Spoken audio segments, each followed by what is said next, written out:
for those instructions. Asante mama kwa sababu ya maagizo hayo. Hallelujah. Hallelujah. Precious people. Watu wa dhamani. Let me just introduce myself fully. Wacha tu nikajieleze. Just as the reverend has said. Kama vile kasisi amesema. My names are Pastor Bet. Majina yake ni mchungaji Bet Nelson. I serve the Lord. Anamtumikia Bwana. In Showground of katika madhabahu makuu ya Showground Nakuru. Hapa Nakuru. Hallelujah. Hallelujah. I also serve in this nation. Na pia yeye anatumika katika taifa hili. KDF. Katika jeshi. I am stationed here in KMA. Yeye yuko hapa KMA. I realize my brethren, my colleagues are here. Nimetambua ya kwamba wale tunafanya kazi nao wako hapa. I appreciate them for being here. Na ninawashukuru kwa sababu ya kuwa hapa. I can see Brother Obibo is there. Ninaweza kumuona ndugu yangu hapa. Brother Goech is there. Goech yuko pale. I don't know whether Okulo is here. Sijui kama Okuru yuko hapa. I don't know whether Chemite is here. Sijui kama Chemite yuko hapa. I found Poit at the gate. Nikampata Boit pale mlangoni. And I also know that there are others from 81 Tank Battalion. Na ninajua kuna wengine kutoka kule 81 Tank. Others from 3KR. Kuna wengine kutoka 3KR. Others from the police post. Na wengine kutoka pale katika kituo cha polisi. Others from the AP. Wengine kutoka AP. KWS. Na hata KWS. And I thank the Lord for that. Na ninamshukuru Bwana kwa sababu ya hiyo. For you precious people. Kwa sababu yenu watu wa dhamani. For hearkening the voice of the Lord. Kwa sababu ya kuisikia sauti ya Bwana. God commands repentance. Bwana anaamuru toba. Unto all men. Kwa watu wote. Everywhere. Kila mahali. Whether in the matatu. Iwe katika gari. Whether in the military. Iwe katika jeshi. Wherever you are. Popote ulipo. Every nation. Kila taifa. Every tribe. Kila lugha. Every tribe, every language. Kila kabila na kila lugha. Must repent. Ni lazima mtubu. Because we are in the last days. Kwa sababu tuko katika siku za mwisho. And I also want to thank our blessed Reverend. Na pia ningependa kumshukuru kasisi wetu mbarikiwa. My long time friend. Rafiki wangu wa siku nyingi. I want to thank you for allowing me this morning. Ninataka kumshukuru kwa sababu ya kuniruhusu asubuhi ya leo. Worship with you. Kuabudu pamoja na nyinyi. And so that we may hear the word of the Lord tonight. Na ili kwamba tukaweze kulisikia neno la Bwana pamoja. May the Lord bless you. Bwana awabariki. And your family. Akubariki na familia yako. Also all of you. Na pia ninawashukuru nyinyi nyote. Men, women, children. Wanaume, wanawake na hata watoto. The youth. Na hata vijana. Who have come to the house of mmekuja katika nyumba ya Bwana. David said, Daudi akasema, I was glad ya kwamba nilifurahia when they said unto me, waliponiambia, let us go to the house of the Lord. Twende katika nyumba ya Bwana. The house of the Lord katika nyumba ya Bwana is a house of repentance. Ni nyumba ya toba. It's a house of holiness. Ni nyumba ya utakatifu. It's a house of prayer. Ni nyumba ya maombi. It's a house of true worship. Ni nyumba ya ibada ya kweli. And this is the house of the Lord. Na hii ni nyumba ya Bwana. And the main house of the Lord, na nyumba kuu ya Bwana, the altar of the Lord, madhabahu ya Bwana, is our hearts. Ni mioyo yetu. And that is what we need to prepare. Na hiyo ndio tunafaa kuandaa. If we have the kingdom of God. Ikiwa tutaingia katika ufalme wa Mungu. Hallelujah, church. Hallelujah, kanisa. Amen. Amina. So I want us to open our Bibles. Kwa hivyo ningependa tukafungue Biblia zetu. The book of Matthew. Kitabu cha Mathayo. Chapter 7. Mlango wa 7. Verse 13 and 14. Mstari wa 13 na 14. And also Luke 16. Na pia Luka mtakatifu 16. Verse 22 and 23. Mstari wa 22 na 23. I realize I don't have to move around because of the microphone. Hallelujah. Nimetambua ya kwamba siwezi kutembea kwa sababu ya kipaza sauti. But I like moving around when I'm preaching. Lakini hupenda kutembea. Hallelujah. Hallelujah. If you are there, say amen so that we be together. Ikiwa uko hapo sema amina ili tukaweze kuwa pamoja. Matthew 7. Mathayo mtakatifu 7. Verse 13 and 14. Mstari wa 13 na 14. Hallelujah. Hallelujah. Enter through the narrow gate, For wide is the gate, and broad is the road that leads to destruction, and many enter through it. But small is the gate, and narrow is the road that leads to life, and only a few find it. Ingieni kwa kupitia mlango ulio mwembamba, maana mlango ni mpana na njia ni pana iendayo upotevuni, nao ni wengi waingiao kwa mlango huo. Bali mlango ni mwembamba na njia imesonga iendayo uzimani, nao waionao ni wachache. Hallelujah. Hallelujah. Luke 16. Luka mtakatifu 16 verse 22-23. mstari wa 22 na 23. We can start from verse 19. Tunaweza kuanzia mstari wa 19. And at home at your own time you can read the whole verse. Na kwa wakati wako unaweza kusoma kifungu chote Up to down the end. hadi pale mwisho. It's about the rich man and Lazarus. Ni kumhusu yule mtu tajiri na Lazaro. There was a rich man who was dressed in purple and fine linen and lived in luxury every day. Soma. Akasema palikuwa na mtu mmoja tajiri aliyevaa nguo za rangi ya zambarao na kitani safi na kula siku zote kwa anasa.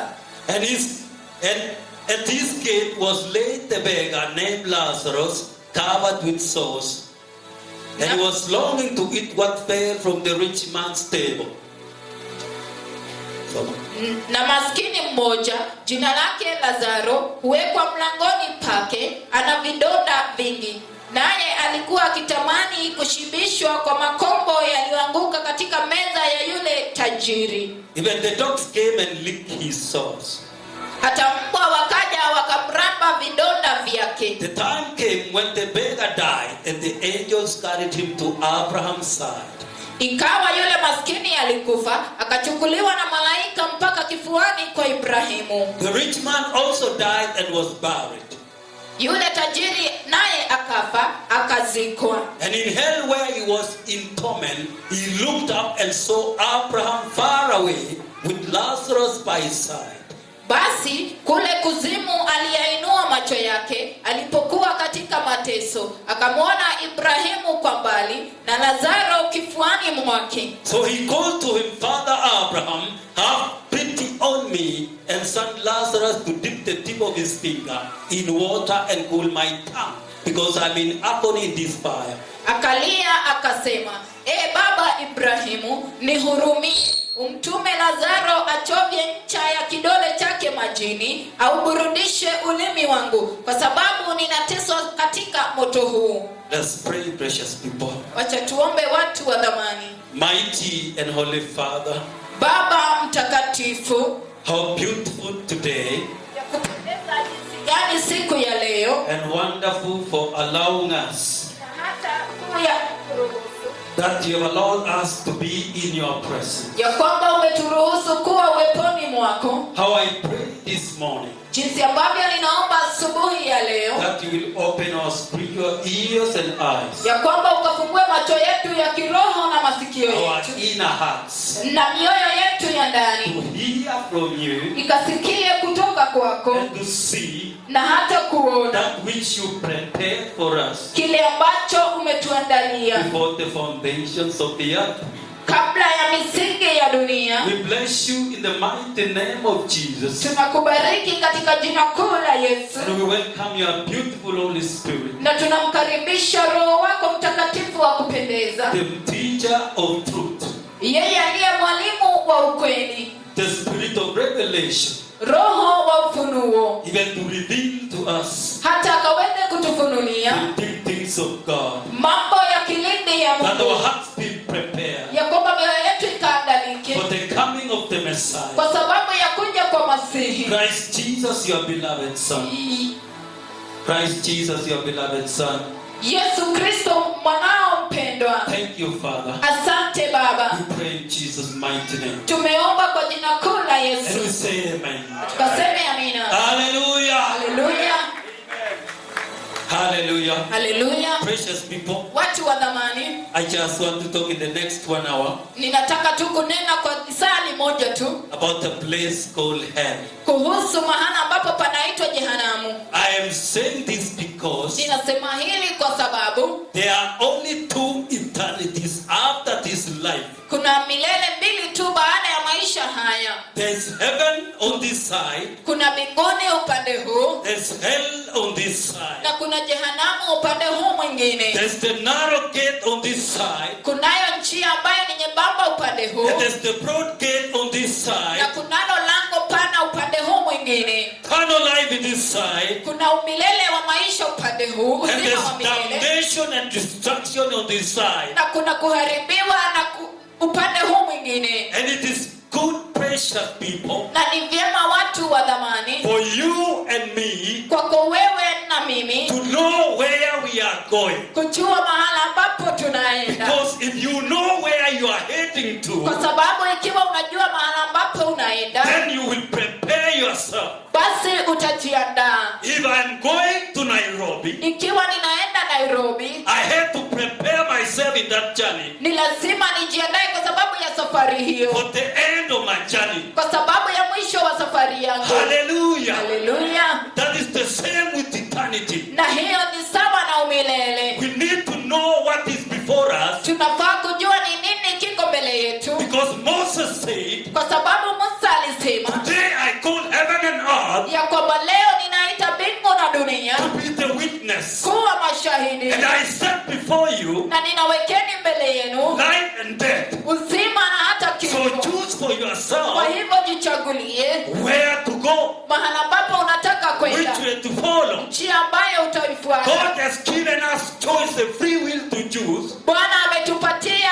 kuchagua where to go. mahala ambapo tunataka And kwenda, the time to choose na wakati wa kuchagua is the time when you are still alive on this earth. ni wakati tu bado ungali hai katika The dunia time hii. to repent Wakati wa kutubu is the time when we are still alive. ni wakati tungali The hai. time to change our ways Wakati wa kubadili mienendo yetu is when we are still alive on this ni earth. wakati tungali hai katika dunia hii. So it is good to know where you are going. Kwa hivyo ni vyema kujua mahala ambapo unaenda, What is before you and me. ni nini kiko mbele yako na mbele yangu. I say this, precious people, Ninasema hii watu wa dhamani, because I realize kwa sababu nilitambua when Jesus was here on earth, wakati Yesu Kristo alikuwa hapa he duniani, spoke many times about this place called hell. alinena mara mingi kuhusu mahala hapa panaitwa jehanamu. He spoke about the kingdom of God, Alinena kuhusu mfalme wa Mungu which is heaven. ambayo ni mbinguni, He also speaks many times about God Almighty, the Father, na pia akanena mara mingi kuhusu Baba mkuu, Baba the Godhead, Mungu ambaye the ni Father, Baba, the Son, and the Holy Spirit. yeye aliye Baba, Mwana na Roho But Mtakatifu. he also, Lakini pia he want men not to go to hell. akawaonya wanadamu wasiende kuzimu, He want the church not to go to hell. akalionya kanisa lisiende jehanamu. When you read the book of Mark 8:36, Wakati utasoma kitabu cha Marko we are 8:36, not reading. hatusomi. The Bible says, Jesus said, Yesu akasema, what shall it profit a man je, itakuwa ya faida gani kwa mwanadamu on the whole world akiupata ulimwengu wote and lose his soul na kuipoteza nafsi yake in hell? kule jehanamu? And in the book of Mark, Na katika kitabu cha Marko chapter 9, mlango wa 9 verse 43 to 45, mstari wa 43 hadi 45, Jesus was very serious Yesu alikuwa akimaanisha sana when he warned men about hell. wakati aliwaonya wanadamu kuhusu jehanamu. He was warning the church. Alikuwa akilionya He was kanisa, speaking to the disciples. alikuwa akinena na wanafunzi wake, And he said, na kisha akasema, your eye causes you to sin. ikiwa jicho lako linakufanya kutenda dhambi, Pluck it out. basi ukaling'oe, For it is better for you kwa sababu ni vyema kwako to enter into life eternity kuingia katika umilele wa mbinguni with one eye ukiwa na jicho moja than to enter hell kuliko kwenda jehanamu with both eyes. ukiwa na macho yote mawili. If your hand causes you to sin, Ikiwa mkono wako unakufanya kutenda it dhambi, is better for you to cut it off ni vyema kwako wewe and kuukata enter heaven na kuingia mbinguni than for you to enter hell kuliko wewe kuingia jehanamu with both hands. ukiwa na mikono yote miwili. If your leg causes you to sin, Ikiwa mguu wako utakufanya kutenda it inakupeleka utende dhambi. Ikiwa huu mguu unakupeleka kutenda dhambi, It says inasema it is better for you to cut it off, ni vyema kwako wewe kuukata, and it is better for you to enter eternity, kwa sababu ni vyema wewe kuingia katika uzima, life eternity, uzima wa milele one leg, ukiwa na mguu mmoja, and for you to enter hell kuliko wewe kuingia jehanamu with both legs. ukiwa na miguu yote miwili. I realized Na nikatambua Jesus was serious Yesu alikuwa when akimaanisha he warned the church, wakati alilionya kanisa stay in hell. wasiende jehanamu, He went to an extent of saying, black your eye, hata akaenda kiwango cha kusema ukaling'oe jicho lako, remove your hand, ukautoe mkono wako, cut off your leg. ukaukate mguu wako. If that is going to make you to go to hell, Ikiwa hiyo itakufanya kwenda jehanamu, I know ninajua we pastors, sisi wachungaji we have come up with many translations, tumekuja na tafsiri nyingi sana, interpretations. tafsiri nyingi sana There's no Jesus meant this way, ya kwamba Yesu Kristo alimaanisha but hivi, he meant what he meant. lakini alimaanisha kile alimaanisha. Hallelujah. Haleluya! It is serious, precious people. Ni ya kumaanisha watu wa dhamani. So Jesus was serious. Kwa hivyo Yesu alikuwa akimaanisha, He wanted the church not to go to hell. alilionya kanisa kutoenda jehanamu. And you know Jesus, Na unajua Yesu it is not the will of God sio mapenzi ya Mungu for man to perish. Peter said that. kwa wanadamu kuangamia. Petro anasema hivyo, 2 Peter 3:9. Petro wa pili 3:9, It is not God's will sio mapenzi ya for Mungu man to perish. kwa watu kuangamia. To perish means to go to hell. Kuangamia yamaanisha kwenda jehanamu, But it is God's will lakini ni mapenzi ya Mungu that all men repent ya kwamba watu wote wakatubu and go to heaven. na wakaende mbinguni. Heaven is big, precious people. Mbingu ni kubwa, watu wa dhamani, We cannot feel it. hatuwezi kuijaza. Even if the whole world repent, Hata ikiwa dunia nzima itatubu, it is so spacious. ni kubwa sana. So Jesus said, Kwa hivyo Yesu akasema, or rather God says, ama Mungu akasema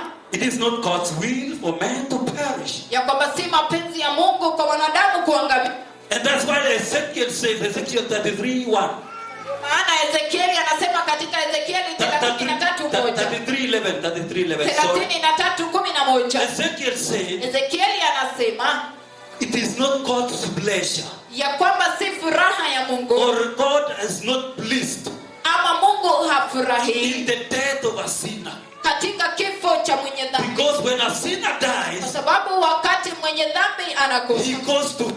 anaenda jehanamu. Precious people, Watu wa dhamani, even today, hata leo Jesus is still crying, Yesu bado analia, and he is weeping like a small child na analia kama mtoto mchanga when he sees people in hell. wakati anawaona watu jehanamu. When he goes to hell Wakati unaenda and jehanamu he sees his people, na kuwaona watu he wake created in his image and likeness, aliowaumba katika umbo lake na mfano wake, they are in hell. wako jehanamu, He weeps like a child analia kama mtoto mchanga because he died for them. kwa sababu aliwafia. For God so loved the world Kwa kuwa Mungu aliupenda that ulimwengu he sana gave his only begotten Son, hata akamtoa mwana wake wa that pekee, whomsoever shall believe in him ya kwamba yeyote atakaye mwamini shall not perish, hata angamia, shall not go to hell. hata potea na kwenda jehanamu. Really believe in Jesus Ikiwa tutamwamini Yesu and truly repent na kutubu kwa and kweli forsake your wicked ways, na kuziacha njia zako you ovu, will not go to hell. hautaenda He jehanamu. died for you. Alikufia wewe, He took the sacrifice of the beloved Son of God, alitoa dhabihu ya mwana mpendo wa Mungu, the death of Jesus, kifo cha Yesu, the sacrifice of Jesus, dhabihu ya Yesu, so that men may not go to hell. ili kwamba wanadamu wasiende Do jehanamu. you know why Jesus died on the cross? Je, unajua ni kwa nini Yesu alikufa He msalabani? died that we may never step in hell. Alikufa ili kwamba tusiende jehanamu, Because the Bible says all have sinned kwa sababu Biblia inasema wote wametenda and dhambi fallen short of the glory of God. na kupungukiwa na utukufu wa Mungu. We had all sinned. Sisi sote tulikuwa tumetenda dhambi, We are all candidates for hell. sisi sote tulikuwa wa kwenda jehanamu, We all deserve to go to hell. sisi sote tulistahili kwenda jehanamu, But God in his mercies lakini Mungu katika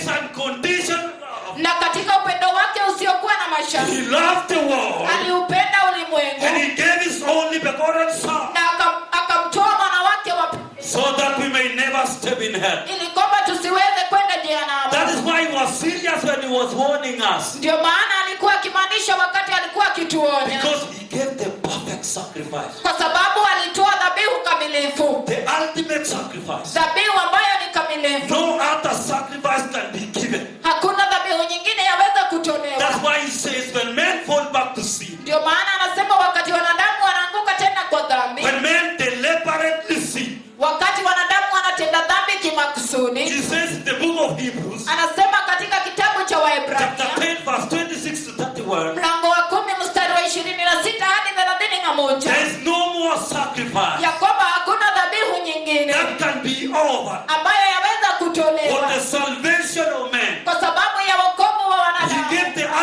ultimate sacrifice, Alitoa dhabihu and he kamilifu, says there is no more sacrifice. na anasema hakuna dhabihu nyingine. If you go back to sin again and again, Ikiwa utaenda kwa dhambi mara na mara it is tena, very hard for God to forgive you. ni ngumu sana kwa Mungu kukusamehe. Najua ndugu yangu hapa alisema it is joke before the Lord. Alisema ya kwamba ni mchezo mbele za Bwana, But let me tell you, lakini wacha nikwambie, it is more than a joke. ni zaidi ya mchezo. It is mockery to the living God. Ni, Mockery. ni kumdhihaki Mungu. Ni kama mnachekelea. He did nothing for you. It was useless. Anasema ni bure, ilikuwa bure. That's why that scripture is very serious. Ndio maana andiko hilo ni la kumaanisha sana. It says only what remained for you Inasema kwamba kile ambacho tu kinabakia kwako is eternal judgment. ni hukumu ya milele, To hell. To go to hell. kwenda jehanamu. So precious people, Kwa hivyo watu wa dhamani, let us be careful wacha tuwe makini with our salvation. na wokovu wetu. We need to work out our salvation with fear and trembling, Ni lazima tukabebe wokovu wetu katika kutetema na hofu, because this God, kwa sababu huyu Mungu, the living God, Mungu aishie, the Holy One of Israel, mtakatifu wa Israeli, He is the one who will take you to heaven, ambaye atakupeleka mbinguni and He has power and authority na anayo nguvu na to mamlaka put you in hell. kukuweka jehanamu. Heaven belongs to God. Mbingu ni ya Mungu, He also created hell na pia yeye aliumba for jehanamu Satan and his angels, kwa sababu ya shetani na malaika but wake. for people who will follow the devil, Lakini kwa watu ambao watamfuata shetani, even the church who goes back to sin again and again, hata kwa kanisa ambalo linarudi kwa dhambi tena na tena, your place is in hell. mahali pako ni jehanamu. But I'm not praying for you to go to hell. Lakini sikuombei ukaenda jehanamu. My prayer is for you to enter the kingdom of God. Ombi langu ni wewe ukaingia katika ufalme wa Mungu, That when the trumpet call shall sound, ya kwamba wakati tarumbeta itakapolia, we may hear the trumpet call sounding, tutaweza kusikia tarumbeta ya Mungu and ikilia the voice of the archangel. na sauti ya malaika mkuu. Hallelujah. Haleluya. And we may enter into eternity. Na tukaweze kuingia katika So umilele. as the Bible says, Kwa hivyo kama vile Biblia inasema, where we have read today, maana ambapo tumesoma leo enter into the narrow gate. ya kwamba ingia kupitia mlango For mwembamba, wide is the gate, kwa sababu mlango ni mpana and broad is the way na njia ni pana that goes to destruction. ambayo inaelekea kwa But uharibifu, narrow is the gate, lakini mlango ni mwembamba and narrow is the way na njia imesonga that sana leads to eternity. ambayo inaelekea And the uzimani, Bible says very few go there. na Biblia inasema wachache wanaenda mahali But pale, those who go to hell, lakini wale ambao wanaenda jehanamu they are millions. ni mamilioni. The Bible says many go in there. Biblia inasema wengi wanaenda kule. Let me tell you, precious people, Wacha nikawaambie watu wa dhamani, the Bible, Biblia, whatever has been written in the Bible, chochote kimeandikwa katika it Biblia is not a story. sio hadithi, It is a prophecy. ni unabii, And it will happen one day. na itatendeka siku And moja. I pray that today, Na ninaomba ya kwamba siku ya leo when this happens, hili litakapotendeka, you will find yourself entering the narrow gate. utajipata ukiingia kupitia mlango mwembamba, For wide is the gate, kwa sababu njia mlango ni mpana and broad is the way na njia ni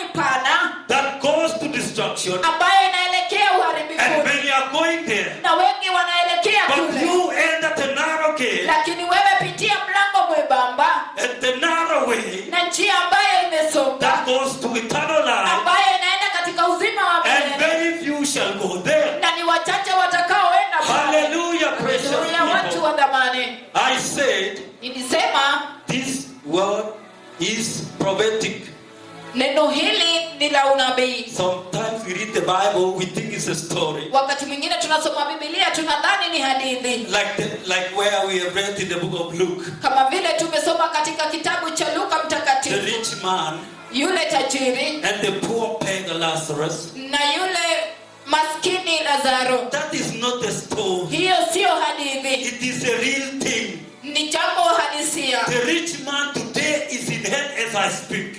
Yule mtu tajiri yuko jehanamu wakati ninanena. The poor beggar Lazarus is in heaven as I speak. Yule maskini Lazaro yuko mbinguni wakati huu tunapo. So what is written here is prophetic and it is life. Kwa hivyo kile kimeandikwa hapa ni cha unabii na ni uzima. So there is a broad way Kwa hivyo kunayo njia pana that goes to hell. ambayo inaenda jehanamu. And by the grace of God, Na kupitia kwa neema ya Mungu I'm going to quote some testimonies ninaenda kutoa shuhuda kadhaa of people who have, by the grace of God, kwa watu ambao kwa neema ya Mungu and by the mercy of God, na kwa rehema za Mungu whom the Lord has taken them to hell ambao Bwana amewapeleka jehanamu and brought them back, na kuwarudisha that they may warn the earth, ya kwamba wakaionye dunia, that they may warn the church. ya kwamba wakalionye kanisa, Heaven is real ya kwamba mbinguni ni kweli and hell is real. na pia jehanamu ni kweli. Hallelujah. Haleluya. There's one sister, Kunaye dada mmoja he was taken, when she died, wakati alipokufa she went to hell. alienda jehanamu, And she was a Christian. na anawaonya Wakristo. She said, Anasema the moment she died on this earth, ya kwamba wakati alikufa toka dunia hii she found herself alijipata stepping out of her body, akitoka ndani ya mwili wake, her spirit going out of her body, roho yake ikitoka ndani ya mwili wake, and she found herself na akajipata on a very big road, akiwa katika njia pana a sana, very big highway. katika njia kuu pana sana. And he says in this road, Na anasema katika njia hii there were millions and millions of people walking there. kulikuwa na mamilioni na mamilioni ya watu wakitembelea. He says on this road, Anasema katika njia hii every tribe was there, kila kabila lilikuwa hapo, young children were there, watoto wachanga walikuwa the hapo, youth were there, vijana walikuwa the hapo, old men were there, wazee wakongwe walikuwa, the pastors were there, wachungaji walikuwa, the bishops were there, maaskofu walikuwa, the elders were there, viongozi walikuwa, the worship team was there, waabuduo walikuwa, the presidents were there, wafalme walikuwa hapo, the ministers were there, na hata mawaziri walikuwa hapo, the learned were there, waliosoma walikuwa hapo, the poor and the rich were there, matajiri na maskini walikuwa hapo, all nations were there, mataifa yote yalikuwa the hapo, black and the white, weusi kwa weupe walikuwa hapo, everyone was there. kila mtu alikuwa hapo. And she says, Akasema they were walking in one direction. walikuwa wakielekea njia moja, They were going in one way. walikuwa wakielekea mahala And it pamoja. says nobody was talking with another person. Na anasema hakuna mtu alikuwa akinena na mwingine. And he says in this way, Na anasema katika njia hii these people who are walking in this broad way, watu hawa ambao walikuwa wakitembelea njia hii pana they were carrying loads on their backs. walikuwa wakibeba mizigo katika migongo yao, And they were squeezing each other na walikuwa wakifinyana because there were millions of them on the way. kwa sababu walikuwa mamilioni katika. And he says as we were walking there, Na anasema wakati tulikuwa tukitembea pale, he was talking with another person. mtu alikuwa akinena na mwingine, She was only asking herself, watu akijiuliza, where am I going now? je, ninaenda wapi sasa? Where is it leading to? Hii njia inatuelekeza wapi? And he said, Na anasema if you want to turn around, ikiwa ungetaka you kugeuka, cannot turn around hauwezi kugeuka because kwa sababu there was a satanic force kulikuwa na nguvu za kishetani that was forcing people to go this way. ambayo ilikuwa ikiwasukuma watu kuelekea upande And huo, the millions of people coming behind you, na mamilioni ya watu ambao wanakufuata, you cannot even go this way hauwezi hata kugeuka na kurudi nyuma, because they will force you, they will crush you. kwa sababu watakusukuma na kukanyaga. And he said some of them, they were overtaking one another. Na anasema wengine walikuwa wakiharakisha na kupitana Like the vehicles in the highway. kama vile magari hupita mengine katika barabara. Precious people, as I said, Watu wa dhamana, kama vile nilisema, there's a broad way kunayo njia pana that goes to hell. ambayo inaenda And kuzimu, there is also the narrow way na pia kunayo njia that nyembamba goes to heaven. ambayo inaenda And he mbinguni. says, as we were walking in this broad way, Na anasema wakati tulikuwa tukitembea katika hii njia pana, on the right side, katika upande wa kulia, by this way, katika hiyo njia she saw a very narrow road. akaiona njia nyembamba sana. It was so small Ilikuwa nyembamba sana that it was hard to notice. ya kwamba hata haungeweza kuitambua. That is why the Bible says, seek that road. Ndio maana Biblia inasema itafute njia That's hiyo. why Jesus says, enter ye into the narrow gate. Ndio maana Yesu anasema ingieni kupitia mlango mwembamba. He says it was hard to notice. Anasema ilikuwa ngumu kuitambua. If you are not careful, Ikiwa haukuwa makini, if you are going to heaven, ikiwa unaenda and if mbinguni you are not careful, na uwe hauko makini, you can miss it. unaweza kuikosa. I'm talking about the narrow way. Ninanena kuhusu njia nyembamba. So it says in this narrow way going to the right, Anasema hii njia nyembamba ambayo inaelekea kulia it went up the hill, ilipanda milima and it was so narrow na ilikuwa nyembamba sana that you cannot travel two people at the same time. kwamba hauwezi kutembea watu wawili kwa wakati mmoja. You cannot travel me and somebody else in this side. Hauwezi kutembea mimi hapa na mwingine hapa kando. You travel one person at a time Mnatembea mtu mmoja kwa wakati in a single file. katika mlolongo mmoja. Hallelujah. Haleluya. That is why, precious people, Ndio maana watu wa dhamani, salvation is personal. wokovu ni wa kibinafsi. It is individual effort. Ni bidii ya kibinafsi. It is personal responsibility. Ni jukumu la kibinafsi. Your salvation, you need to walk out with fear and trembling. Wokovu wako unafaa kuchunga kwa kuhofu na To kutetema. enter that narrow gate, Kuingia katika huo mlango mwembamba. I will not enter with my wife. Sitaingia na mke wangu. I will not enter with my children. Sitaingia na watoto wangu. I have to enter alone. Nitaingia peke yangu. She said, Alisema it can only accommodate you and Jesus. inaweza tu kukupeleka wewe na Yesu. Jesus in you Yesu ndani yako and you in Christ Jesus. na wewe ndani ya Kristo That is Yesu. what the Bible talks about the rapture. Ndiyo maana Biblia inanena kuhusu unyakuzi. It says Inasema one will be taken, ya kwamba mmoja atachukuliwa one will be left. na mwingine ataachwa. Hallelujah. Haleluya. It is individual effort, Hiyo ni bidii ya kibinafsi, personal responsibility jukumu la kibinafsi, to enter that narrow way. kuingia katika njia hiyo nyembamba. And she says in this narrow way, Na anasema katika njia hii nyembamba, in this narrow way, it gets smaller and smaller hii njia nyembamba inakuwa nyembamba na nyembamba before the Messiah comes. kabla ya Masihi kuja. Why is it going to get narrow and narrow? Ni kwa nini ikawe nyembamba na nyembamba? The narrow way, Njia nyembamba some other versions in the Bible, katika tafsiri zingine za Biblia it says inasema this way is difficult. ya kwamba njia hii ni ngumu. So before the Messiah comes, Kwa hivyo kabla ya Masihi to kuja, enter heaven is going to be more and more difficult. kuingia mbinguni itakuwa ngumu na ngumu. You got to be disciplined in life. Ni lazima uwe mwenye hekima katika maisha. You got to fear the Lord. Lazima umhofu You Bwana. got to forsake all sin. Ni lazima uziache dhambi zote. You got to repent properly. Ni lazima utubu vyema. Hallelujah. Haleluya. Amen. Amina. And she said, Na anasema on this way, katika njia hii, she saw something that was puzzling. Kwa hii njia nyembamba. kwa hii njia nyembamba, She saw something that was puzzling. Ya kitu ya kushangaza. aliona kitu ambacho kilikuwa kinashangaza. She saw some women, Aliona wanawake they were trying to squeeze their way walikuwa wanajaribu kujifinyilia to enter that narrow way, kuingia katika njia hiyo nyembamba, that narrow gate. njia hiyo nyembamba. But something happened. Lakini kitu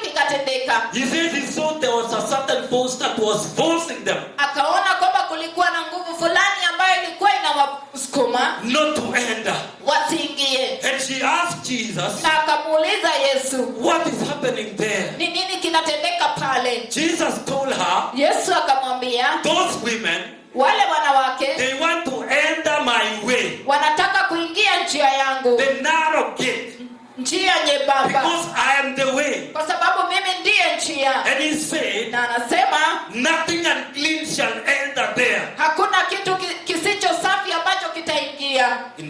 Najisi. Hallelujah. Kitu najisi kitaingia.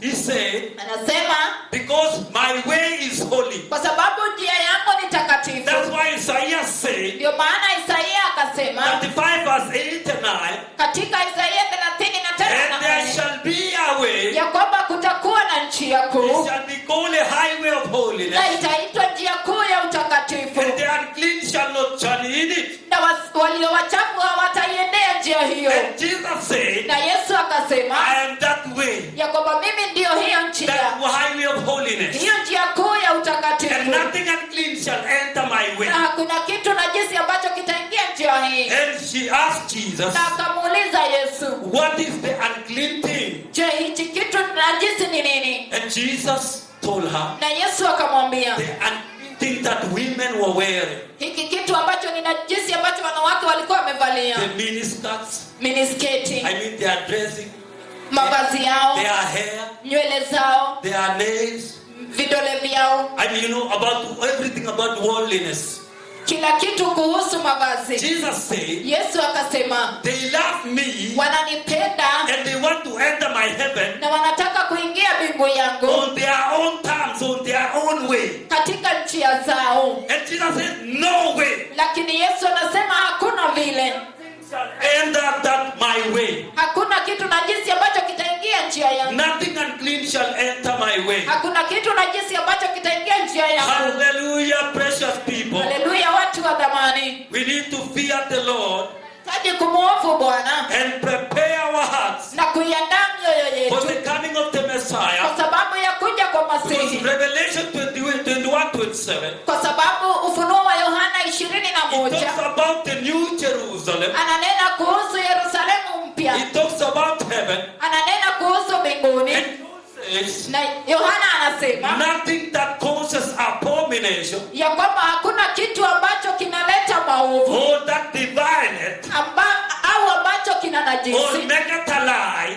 ama kinadanganya shall enter there. kitaingia mahali pale. Precious people, Watu wa if dhamani, you are a liar, you will not enter heaven. ikiwa wewe ni muongo hautaingia mbinguni, No lie shall enter there. hakuna uongo utaingia kule. If you are corrupt, you will not enter there. Ikiwa wewe ni mfisadi hautaingia kule, Nothing that devileth shall not enter there. hakuna kitu najisi kitaingia kule. Even the small things, Hata yale mambo madogo madogo that the giant things they are not seen, ambayo tunadhani ya kwamba hayaonekani, it will take you to hell. yatakupeleka jehanamu. That's why Jesus says in the book of Matthew, Ndio maana Yesu anasema katika kitabu cha Mathayo chapter 5, verse 8, mlango wa 5 mstari wa 8 if a man looks at the woman ya kwamba ikiwa mwanaume atamtazama and mwanamke lusts after her, na kumtamani, just looking and lusting kumwangalia tu na kumtamani in your own heart, katika moyo wako, Jesus says you are already going to hell. Yesu anasema tayari unaenda jehanamu. Hallelujah. Hallelujah. And you are going to hell with that woman. Na unaenda jehanamu na huyo In mwanamke. the day of judgment, Katika siku ya hukumu you will be told you are a prostitute, utaambiwa kwamba wewe ni kahaba, yet you never prostituted. na ilhali haukuwa kahaba. You will ask the Lord, how did I do it? Utamuuliza Bwana, nilifanya vipi? You will be shown how you blasted, Utaonyeshwa jinsi ambavyo ulitamani, how you wrote SMS, jinsi ambavyo uliandika ujumbe mfupi, what you did in the internet, jinsi ambavyo kile ambacho ulitenda katika mtandao, and you think they are not seen. na unadhani ya kwamba hayaonekani. Precious people, Watu wa dhamani, let us prepare the way wacheni tukaandae njia for the coming of the kwa Messiah. sababu ya kuja kwa This Masihi. woman said, Huyu mwanamke alisema, or this sister said, ama huyu mwanamke akasema, now about the Broadway. sasa kuhusu hii njia pana, I'm now talking about hell. sasa ninanena kuhusu kuzimu, I'm leaving the narrow way. ninaachana na njia njembamba, I am coming back to the Broadway. ninakuja kwa njia pana. He says on this Broadway, Anasema katika hii njia pana, when we were still walking, wakati angali alikuwa wakitembea, when we are about 10 kilometers, wakati walikuwa wamebakisha yapata kilomita 10 before they reach hell, kabla ya kufika jehanamu, they started hearing the cries of hell. wakaanza kusikia milio kutoka kule They jehanamu, started crying, the shouting in hell, wakaanza kusikia zile sauti kutoka jehanamu, and the mourning in hell, na hata kuhuzunika kule and jehanamu, the gnashing of teeth. na kusaga meno. They started hearing and feeling the heat wave. Hata from hell. wakaanza kuhisi ile joto, Yes, they started feeling the heat wave from hell. wakaanza kuhisi ile joto kutoka jehanamu, And they also started crying. na pia wakaanza kulia. They started what do we call it? The stench from hell. Wakaanza kusikia uvundo kutoka Yes. jehanamu, Uvundo from the flesh of man. wakaanza kuhisi huo uvundo, The flesh of the dead. uvundo wa wale wafu. And she said, this of us, we were coming from the earth. Na nasema sisi ambao tulikuwa tukitoka jehanamu, Abana kutoka dunia. kutoka dunia, Fresh from the earth. ambao walikuwa wakitoka duniani, They also started crying. na pia wakaanza kulia. Everyone started crying Kila mtu akaanza and kulia saying, Lord, have mercy on me. na kusema, Bwana nionee rehema, Oh, Jesus, have mercy on me. o Yesu nionee rehema. They want to turn back, they cannot turn back. Wanataka kugeuka, hawawezi, Because there's a satanic force forcing them. kwa sababu kuna nguvu za kishetani zinawasukuma. Even if you want to turn back, the millions of people coming behind you, Hata ikiwa ungetaka kugeuka, mamilioni ya watu wanaokufuata they force. wanakusukuma jehanamu. And the says we started crying for mercy. Na akasema tukaanza kulia kwa rehema. Jesus, have mercy. Yesu tuonee rehema. I tell you, precious people, Lakini ninawaambia watu wa dhamani, in hell there is no mercy. jehanamu hakuna rehema, Because it's appointed for man to die once. kwa sababu imewekwa mwanadamu afe mara moja, Thereafter judgment. na baada ya hukumu. That is Hebrews 9:27. Hiyo ni katika Waebrania 9:27. In hell there is no mercy. Hakuna rehema jehanamu, And they were crying for mercy. na walikuwa wakilia wapatiwe rehema. But the ears of God, Lakini masikio ya Mungu he cannot hear the cries of hell. hawezi kusikia kilio cha He jehanamu, cannot hear the prayers of the dead. hawezi kusikia maombi ya wafu. The eyes of the ears of the Lord, Masikio ya Bwana, he is deaf to the prayers of hell. yeye ni kiziwi kwa maombi ya wale ambao wako jehanamu. There is no mercy in hell, precious people. Hakuna rehema jehanamu, watu wa dhamani. Today is only the day of mercy. Leo ndio siku ya rehema tu, When you are still alive wakati ungali bado hai and you wake up in the morning, na unaamuka asubuhi. that is the day you are still alive and the mercies of God is still with you. Hiyo ndio siku ungali hai na rehema ya Bwana ingali pamoja na That wewe. is the only time you can cry to the Lord to have mercy on you. Huo ndio tu wakati unaweza kumlilia Bwana akuonee rehema. And they start crying for mercy. Ukaanze kulia kwa sababu ya rehema. And also she said, Na akasema in hell some people were repenting. kule jehanamu watu wengine walikuwa wakitubu. They were repenting the sins they never repented on the earth. Walikuwa wakitubu dhambi ambazo hawakutubu wakiwa duniani. There was a certain woman who is repenting in hell. Kulikuwa na mwanamke ambaye alikuwa akitubu She jehanamu. was saying, when I was on earth, Alikuwa akisema wakati nilikuwa duniani I was a gossiper. nilikuwa I msengenyaji, was an adulterer. nilikuwa msherati, I hated people. niliwachukia watu, I hated forgiveness. nilichukia kusamehe. And this woman, Na huyu mwanamke she was in hellfire alikuwa katika moto wa and jehanamu, she was trying to repent in hell. na alikuwa akijaribu kutubu akiwa And jehanamu. this man said, Na huyu mtu anasema, this woman said, huyu mwanamke anasema, and there was a demon na kulikuwa na shetani that pepo, people. He took a very big spear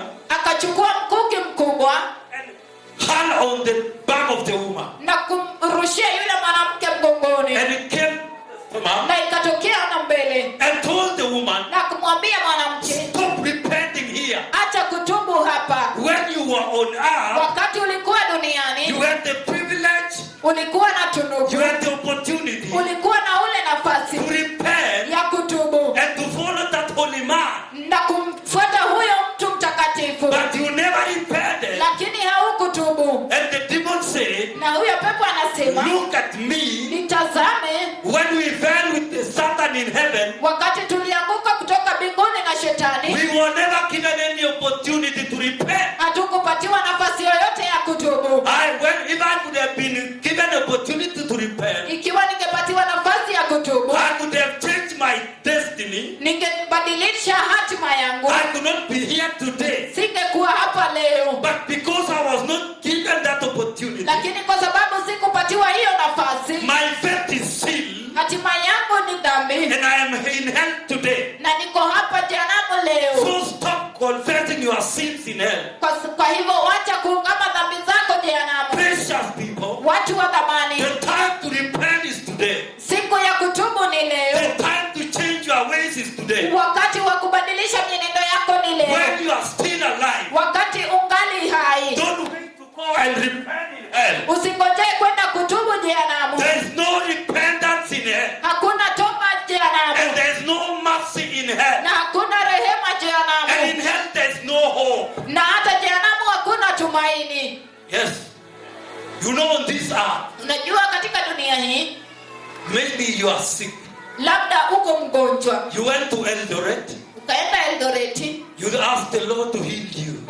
Na Bwana akuponye. But you are still sick. You didn't get healed. Lakini bado uko mgonjwa haukupona. But you still have hope. Lakini bado unatumaini That Lord, when I go to Kisumu, ya kwamba Bwana nitakapoenda Kisumu, please remember me. tafadhali nikumbuke. There is still a second chance on this earth. Bado kuna nafasi ya pili katika dunia There is hii. still hope on this earth. Bado kuna tumaini katika dunia hii. But in hell there is no hope, precious people. Lakini jehanamu hakuna tumaini, watu wa thamani. And there is no help. Na hakuna msaada. You cry and you cry. Unalia na kulia. You are crying here, your neighbor is crying here. Unalia hapa, jirani yako analia hapa. Everyone is for himself. Kila mtu kivyake. And people hate each other in hell. Na watu wanachukiana jehanamu. They squeeze each other in hell. Wanasukumana jehanamu. And they step on one another's heads. Na wanakanyagana vichwa. And they are burning in the fire. Na wanachomeka katika moto. And there are worms that are crawling and eating them. Na kuna wadudu ambao wanatambaa na kuwala. Hey, naitwa Funza.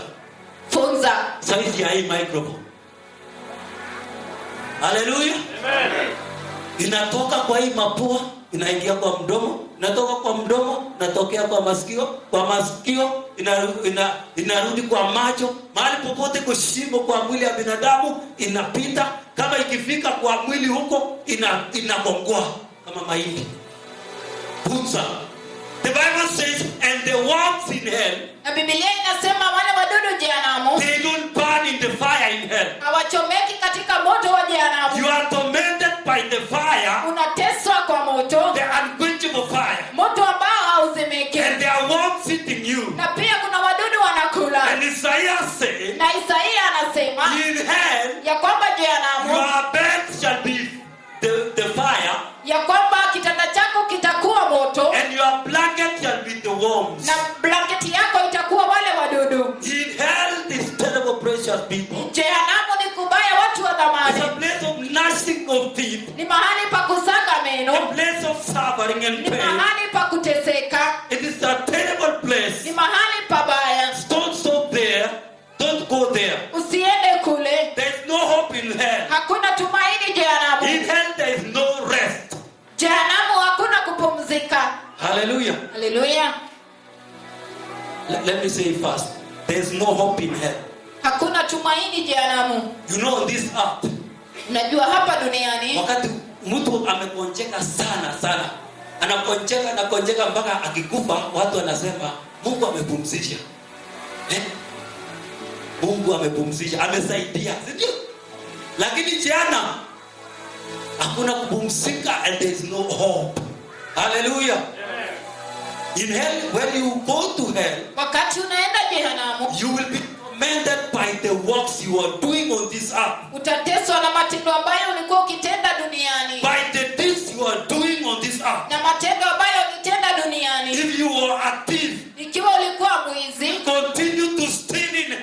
utaendelea kuiba jehanamu. But you will not be loving to steal. Lakini hautakuwa unapendezwa na huko kuiba. Haitakuwa ile kuiba ya kupenda. Itakuwa ya uchungu. Hallelujah.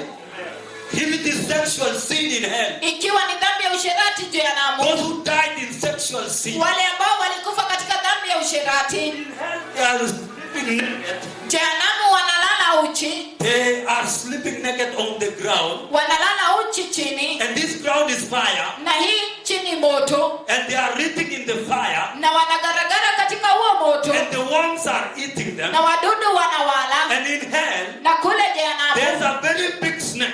kuna nyoka mkubwa sana. Very ugly.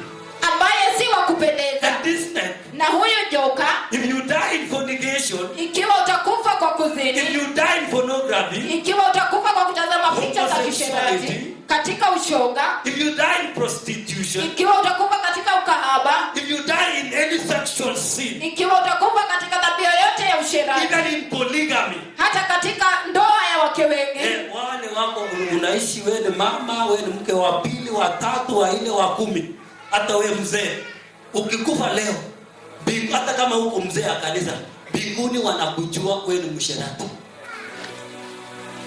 And your name is in hell. It is not in heaven. na jina lako liko jehanamu, haliko mbinguni. And don't die in that sin. Na wale ambao walikufa katika hiyo dhambi, Sexual sin. dhambi ya usherati, For no young men. kutazama picha za kisherati vijana, No, siku hizi mnaangalia kwa hii kwa simu. Hallelujah. haleluya. If you die in that sin, Ikiwa utakufa katika hiyo dhambi, that big snake, hiyo joka mkubwa, when you are being tormented by fire, wakati unateswa na moto, unquenchable fire, moto ambao hauzimiki, and this big snake will come. na huyu joka mkubwa atakuja, It will enter your body, itaingia katika mwili wako, your private parts. sehemu zako za It siri. does not matter whether you are a woman or a man. Haijalishi wewe ni mwanamke au mwanaume, And it goes up the stomach na inapitia kwenye tumbo, and come out of the mouth na inatoka katika mdomo, and goes back again, na inaingia tena again and again, tena na tena, doing sexual sin with you. ikitenda dhambi ya usherati na wewe. What you love on this earth, Kile ambacho unapenda hapa the duniani, sin you love doing on this earth, dhambi ambayo unapenda kutenda hapa you will duniani, continue in hell utaendelea jehanamu with no rest. bila kupumzika. You will cry, you Utalia, are burning in fire, unachomeka kwa and moto, this big snake, na huyu joka mkubwa, instead of the scales, badala ya yale magamba, yes, ile magamba ni miiba mrefu saizi ya hii, ikiingia kwa mwili inakurarua, ikitoka inaingia, unalia, oh Yesu unisamee, ninatubu, sitafanya tena, unirudishe dunia, niende nitubu, Bwana Yesu unirehemu. Utaelezwa, ulikuwa napenda hivyo, endelea. Hiyo ndio zawadi yako. Don't go to hell. usiende jehanamu. Hell is terrible.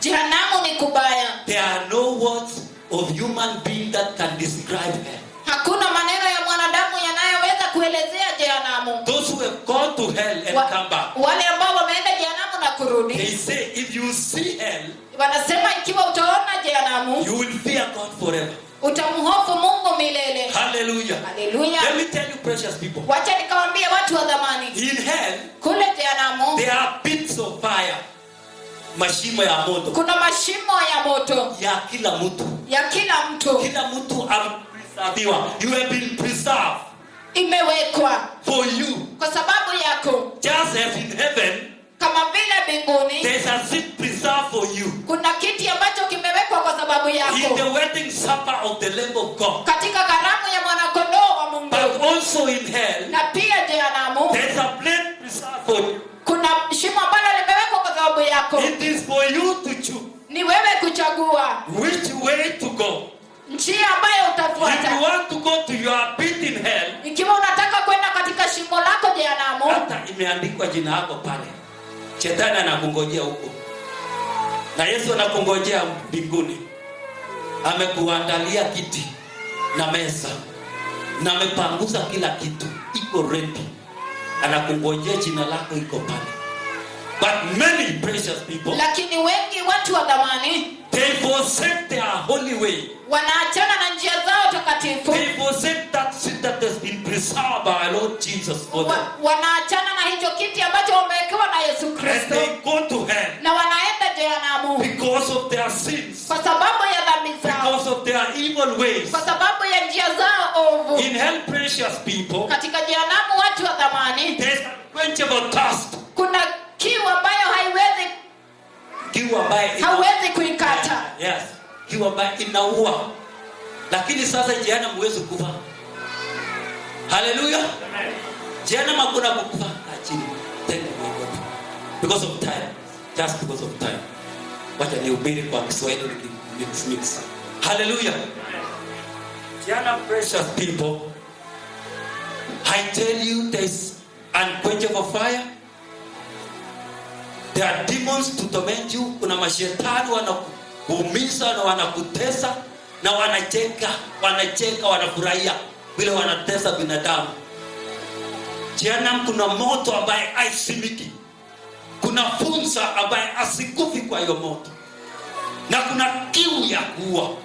Na hata hiyo kiu haiwezi kufa. Haleluya. Hata yani uwezi au kitamani kukufa uwezi kufa. Kwa sababu uko pale milele na milele. Hallelujah. Precious people, milele inamaanisha hakuna mwisho. Hallelujah. Milele ni kama mviringo, inasumbuka namna hii, milele milele milele milele. Ukiingia mbinguni kwa utakatifu, kwa kuhofu Mungu, utakuwa huko milele milele milele milele, no end. Ukiingia jana utaumia milele milele milele milele. That's why the prophet of the Lord, hallelujah, the prophet of the Lord,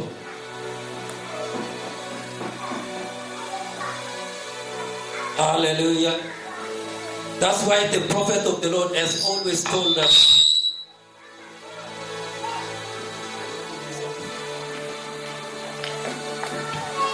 the prophet of the Lord has always told us, when eternity is, when you have lived 1 trillion years in heaven or in hell, eternity has not started. It is forever and ever and ever. So don't go to hell. Hell is forever. It is not temporary. On this earth we are temporal. Hapa dunia tuko kwa muda, lakini jehanamu ni mbaya, wapendwa. Mpendwa huyu aliona wengine walikuwa Wakristo, walikuwa kwa moto, wakiungua, wakipiga nduru na kushaka meno. Na jehanamu, acha nikueleze, jehanamu iko kisa totoro. Ni mahali iko moto, lakini hiyo moto hata ngawa iko moto ni kisa totoro. Hiyo sababu nasikia Biblia inasema watumishi wa Mungu watatupwa in the outer darkness. Hell is terrible. Kuna kisa totoro ambaye hata mwenzako ambaye hako hapa huwezi jua hako hapa, hata kama ni inji moja umewachana. Jehanamu ni mbaya, wapendwa. Ni mahali ya mateso. Nimekueleza, unateswa na funza, unakuliwa na funza, unateswa na mapepo, unakarangwa kwa moto, kulingana na vile ulifanya na vile utateswa. Haleluya. Jehanamu kuna mateso. Alitukuta wengine walikufa wakiwa kwa dunia na walikuwa Kristo. Hata wengine walikuwa madhabahu, lakini walikufa kwa sababu walikosa kusamehe wenzao makosa yao.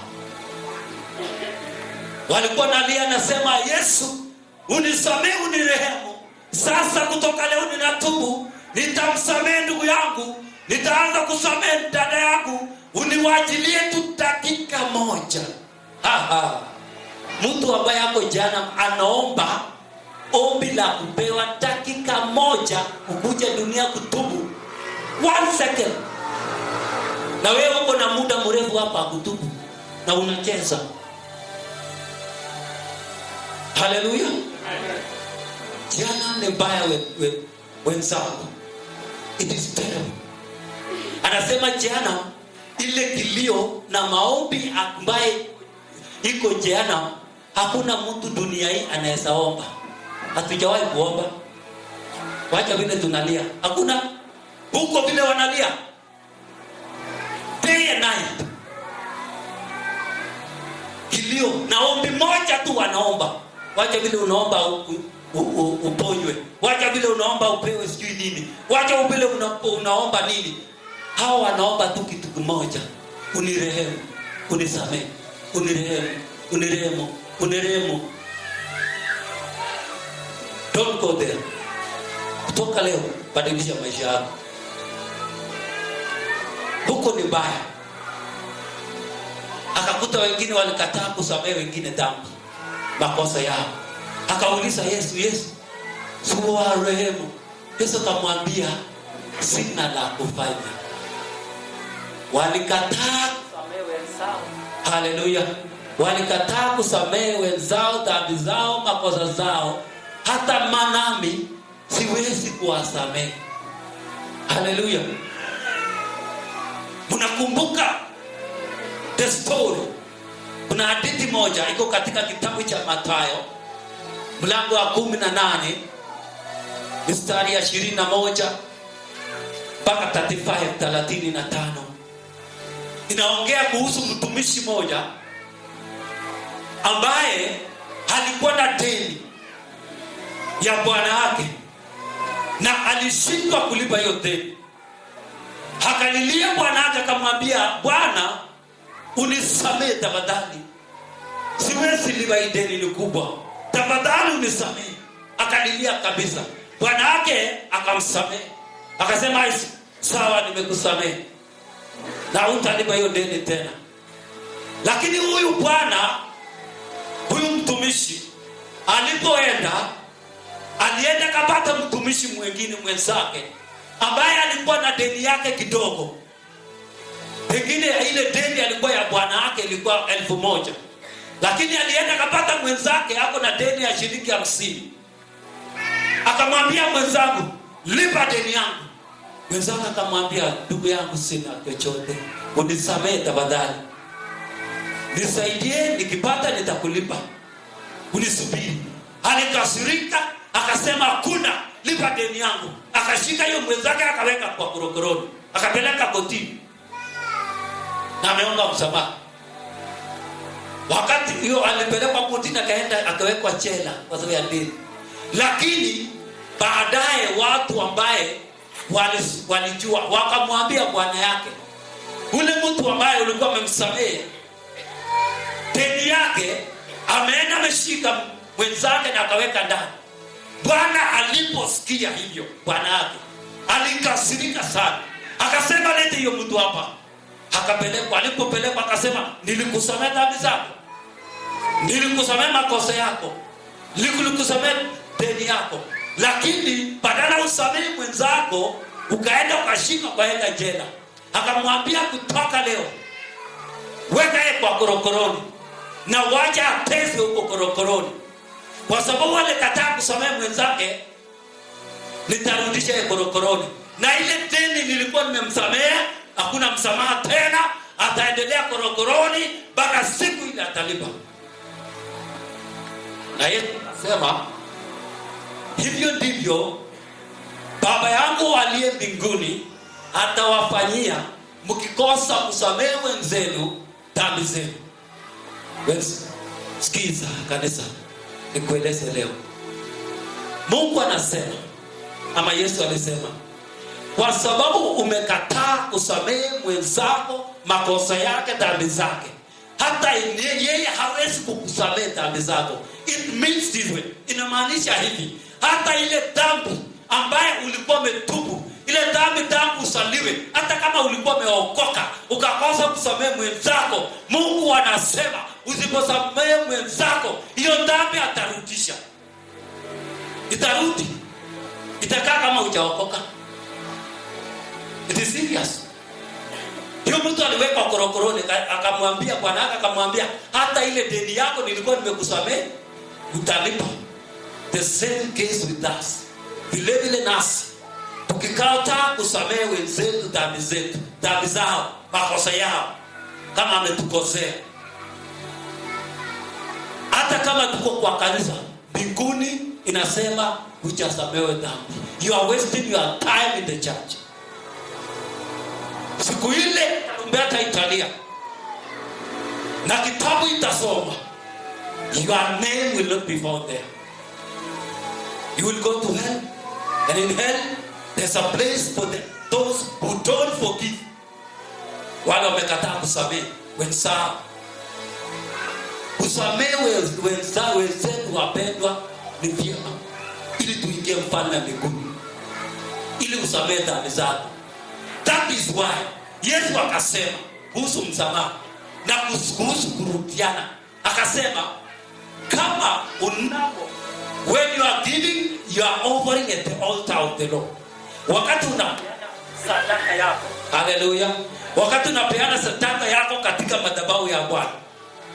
Kupeana sadaka inamaanisha pengine unapeana sadaka, pengine unahubiri, pengine una worship, hiyo ni sadaka, pengine una chochote ambayo unafanyia Mungu. Ukakumbuka ya kwamba kuna ndugu yako ambaye analia juu yako na kweli ulikosea. Anasema wacha hiyo sadaka yako kwa madhabahu, nenda ukarudiane na ndugu yako, na ndio urudi upeane sadaka yako. Hivyo vile inamaanisha upendo.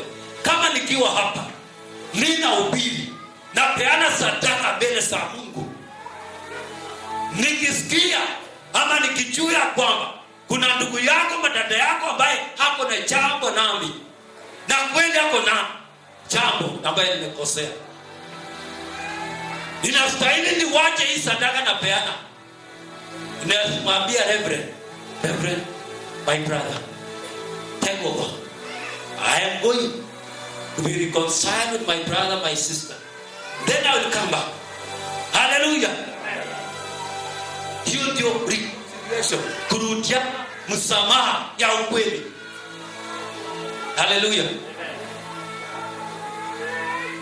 Kama mtu amekukosea, Yesu kasema yeyote, in the book of Matthew, that I was talking about Matthew chapter 5 verse 23-24, hiyo kurudia ndugu yako ama kumsamehe. Pia in the book of Matthew chapter 5 verse 21, I think 21 and 22, inasema ya kwamba yeyote ambaye atamwambia ndugu yake mkumbavu, mjinga, hii wewe unastahili kwenda jana. Ina mama, si mara mingi tunaeleza watoto hivyo, si tunatuzi. Hebu tumia matuzi kama utaona ufalme wa mbinguni. Huwezi kanyaga. Kama mbinguni ni yako utaenda, lakini kama ni Yesu huwezi kanyaga. Hata serikali ya hii nchi ukiongea kitu inaitwa hate speech, sheria peke yake hii nchi inakataa. Itakuwaje Mungu? Kama uko na ukabila usiona mbinguni. Kama unachukia mwenzako huwezi ona mbinguni. Na siku hizi ndio Yesu akasema yeyote ambaye atamwambia mwenzako mjinga hii ama kumbavu hii, unastahili kwenda jana. Lakini wacha nikueleze, hata mimi nasema yeyote ambaye ataandikia SMS mwenzake. Siku hizi tunaandika ma SMS. Nisipekuwa rahisi. Hata mtu ambaye hako Mombasa ni tatuzi, ama hako Amerika ni tatuzi. Yeyote ambaye ataandika SMS, hiyo SMS yako the angels of the Lord ina, there will be no escape. Wapendwa, siku na siku utaitwa siku ya hukumu. Sisi wote tutapita kwa hukumu. Wacha tuandae njia yetu saa hii. Hallelujah. Amen. So forgive your brother, forgive your sister. Ndio Yesu akasema unaposimama kuomba, forgive. Hallelujah. Kama unaomba hapa na kuna watu hawasamehe dhambi, hakuna maombi mahali unaenda. Useless. Kama unalia hapa na kuna mtu uchamsamehe, wachana na hiyo kulio, enda. Hallelujah. Don't go to hell. I'm saying don't go to hell.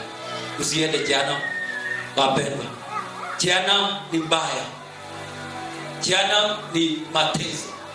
Akasema aliona wengine wakiwa katikati ya Jehanamu. Katikati ya Jehanamu ndio iko mateso zaidi. Katikati Jehanamu ni kubwa wapendwa. Huwezi fananisha na hii dunia, ni kubwa kuliko dunia. Ni bahari ya moto. Na ni kubwa na iko chini. Mbingu iko juu, Jehanamu iko chini. Na ni kubwa. Na kuna kila sehemu Jehanamu. Na akasema kuna katikati ya Jehanamu ambaye moto inawaka mara 7. Na pale Jehanamu katikati ni mahali imetengewa watumishi wa Mungu. Watu wanajiita pastors, bishops, reverend, elders, missionaries, evangelists. Hallelujah. Even the Christians. Katikati ya Jehanamu ni ya wale walikuwa na mjua Mungu, lakini katika hali ya kujua Mungu wakakataa kutii Mungu. Wanawekwa mahali moto inawaka zaidi kuliko kwenye dhambi. Hallelujah. Why? Na niuliza kwa nini? Ni kwa sababu wewe ulijua ukweli, lakini ukakosa, ukatenda dhambi kinyume na ukweli ya Mungu. Wewe ulijua kuhusu utakatifu, lakini kwa maksudi ukatenda dhambi.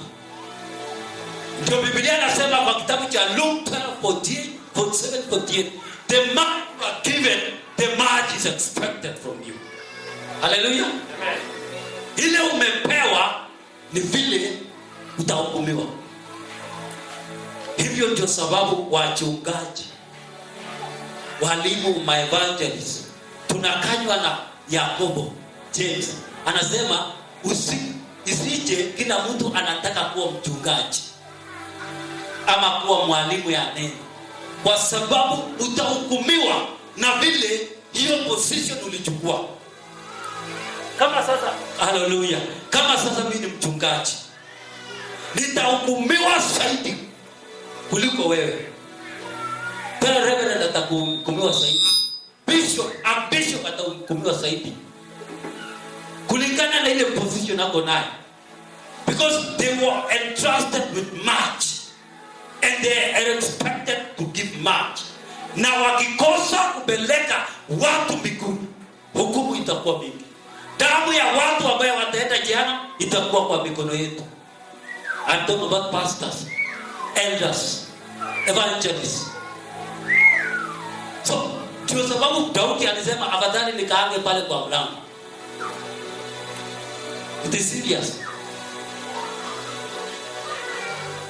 Praise the Lord. Amen. So katikati ya jehanamu ni wachungaji wako, evangelists wako, missionaries wako. They failed. Walianguka. Wengine walipeana ushauri mbaya kwa kondoo ya Mungu, wakaenda jehanamu wanalilia. Kuna mama moja, huyu mama alisema alikuwa jehanamu, akasema sitawahi kusamehe pastor wangu. Akauliza kwa nini? Ati yeye hakuniambia kweli. Hakuniambia hii njia nafuata ni dhambi. Aliniwacha tu, nilijikuta niko jehanamu. Lakini wewe ikiwa kondoo, usiseme utegemee mchungaji. Maana siku ya hukumu ukijaribu kusema Bwana, pastor wangu reverend sijui hakuniambia, utaelezwa. Si wewe ungesoma kwa Biblia, ungejisomea. Hallelujah. Huko mbinguni there is no ignorance.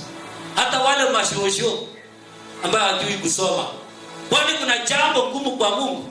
Kuna mtu amewahi kuuliza Mungu sijui kusoma, amwambie Mungu anifundishe Biblia, Mungu akakosa kufundisha? Hakuna jambo ngumu kwa Mungu. Usiseme sijui kusoma, jisome. Hallelujah. Usingoje mpaka uende ushike shati ya mchungaji huko jana. Baya wape. Usikanyage jana. Precious people. Alikuta wa Kristo wapendwa jiwako jana katikati, naongea kuhusu wapendwa wa Kristo ambaye kanisa ambaye wako jana kwa sababu walikosa kutoa fungu la 10.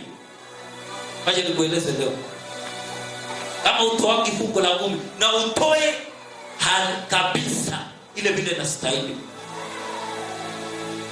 ukikosa kutoa utaenda jana. Why? It is because it is a command from the Lord. Malachi chapter 3. Usipotoa Mungu anasema unaniiba, so utaingia mbinguni kwa sababu utakuwa mwizi. Haleluya. Kama tumekuwa tunakosa kutoa, sisi hatuhubiri pesa hapa, si ndio reverend? Hatuhubiri pesa, lakini haimaanishi utusitoe fungu la 10. Fungu la 10 ni ya Mungu na sadaka. Toa. Mchungaji amekufundisha, wachungaji wamekufundisha namna Mungu anataka mtoe.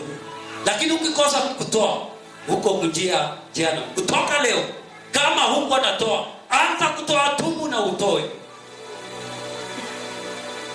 Jana kuna wengine wako jana kwa sababu walikosa kuheshimu siku ya Bwana, siku ya Sabato. Exodus chapter 30, I think verse 31, verse 14 and 15. Jeremiah chapter 17, verse 20 to 23. Inaongea kuhusu kuheshimu siku ya Mungu, siku ya Bwana. Inasema tuheshimu siku ya kuabudu Bwana. Ni siku takatifu. Haleluya. Hii siku ya Bwana, siku ya Sabato kwetu ni leo, Sunday. Na neno nasema siku ya Sabato usifanye kazi yoyote. Hata punda yako isibebe mizigo. Punda yako siku hizi inaweza kuwa ni matatu, tuktuk, bodaboda. Na wewe unatoka hapa baada ulimaliza service mapema, wacha ni wewe utajibu siku hiyo. Umekosa kuheshimu Bwana. Siku ya Bwana ni siku takatifu. Haleluya. Usifungie kioski. Wengine wanaenda kufungua kioski ama hiyo kaduka. Sunday zilikuwa mzuri hiyo.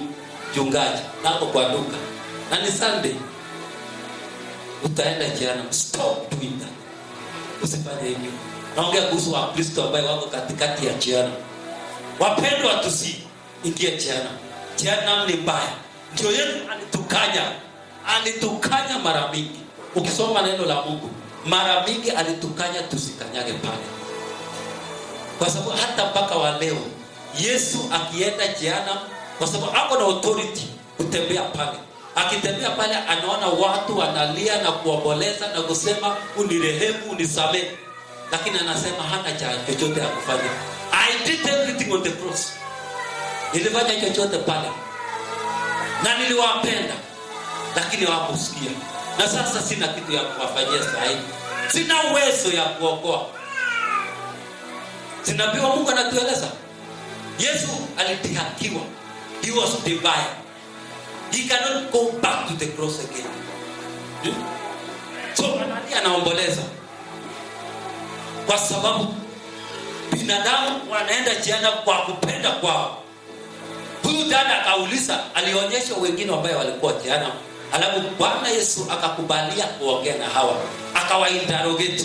Akauliza, na wewe ulikuja lini hapa? Mwingine anasema nilikuja 50 years ago. Mwingine anasema 1000 years ago. Akauliza, na umekuwa hapa na umekuwa ukiteseka? Anasema milele na milele na milele. Akawauliza, na sasa mnalaumu Mungu ama shetani? Anasema hatulaumu Mungu. Ile ilitulete hapa ni matendo yetu. Mapendo, tubadilishe njia zetu. Tuache njia zetu mbaya. Matendo yetu iwe takatifu. Haleluya. Kwa kuona, kwa kuwasa, hata mahali popote huko. Haleluya. Watu ambao wako jana, nikimaliza, watu ambao wako jana mwapendwa, wanajuta wengine, wengi wote wanajuta kwa nini walizaliwa. Wengi wanalaani tumbo za mama zao. Mama, kwa nini ulizaa? I wish ungelizaa singefika hapa. Wanalaani tumbo za mama zao na kujuta. Wewe na mimi leo ingali tuko na nafasi ya kubadilisha maisha yetu. Usingojema uende ujute pale na kulani na kutuzi tumbo ya mama yako, mama tumbo ambaye alikuzaa. Haleluya. Jana mbaya, wengine wanajuta uhususi vile walifanya mioyo yao ngumu waliposikia neno la Mungu, wakafanya mioyo zao ngumu, hawakutubu, wakachelewa kutubu. Katika hiyo hali ya kuchelewa kutubu, wakakufa, wakaenda jela. Wanajuta na kutamani kurudi kuja kutubu. Usingoje mpaka uende ujute na kuomba dakika moja kuja kutubu. Bwana sifiwe. Hallelujah. It is time to seek the Lord. Isaiah alisema ni wakati ya kutafuta Bwana, wakati bado angali yako. Ni wakati ya kuita Bwana, wakati mbingu hajafungwa. Wapendwa, tuache njia zetu mbaya na kutubu ya ukweli, vile mchungaji alisema. Alisema isacho una confess na kurudi kwa dhambi. Pale katikati ya moto, wale ambaye wanarudia dhambi na dhambi wanaungua pale milele na milele na kuteseka. Na neno la Mungu anasema hakuna msamaha tena, kwa sababu ulidhihaki Mungu, ulichekelea Kristo, ukakanyaga damu ya Yesu ya thamani, ukatusi Roho Mtakatifu. Akasema hakuna msamaha tena. Wanateseka. Nikimaliza wacha nikueleza ushuhuda. Najua saa zingine Wakristo wanafikiri kwa sababu tuko kwa toba ni guarantee ama ticket ya kwenda mbinguni. The Bible says in Philippians 2:12 inasema tuogope Mungu and walk out our salvation with fear and trembling. Lazima tutetemeke na kutafuta kwenda kuingia mbinguni. Haleluya. Nasema nikimaliza na ushuhuda hii. Kuna mzee kanisa. Alikuwa mzee wa kanisa. Ni kweli. Si story. Ni moja hiyo ushuhuda anasema. Anasema mzee huyu, ndugu huyu mmoja anasema alikuwa anasimama na Yesu in the gates of heaven, katika lango la mbinguni. Na akasema kwanza kitu ile nilisahau. Katika ile njia nyembamba ya kuingia mbinguni, alisema ni watu moja moja wanaingia pale. Unaweza ona mtu saa hii anaingia mbinguni, alafu unakaa mpaka kesho ndio uone mwingine aingie. Lakini wale wanaenda jana, kila sekunde millions ya watu wanaangukia jana. Na akasema mtu mmoja akiingia mbinguni, shangwe na vigelegele na nderemo inapigwa huko juu mbinguni. Malaika wanashangilia. Akauliza kwa nini wanashangilia mtu mmoja akiingia mbinguni? Anasema ni kwa sababu ni ngumu sana kuingia huko. So msikae hapa mkiwa kwa toba, unasema kwa sababu niko kwa toba ni rahisi nitaingia hapa.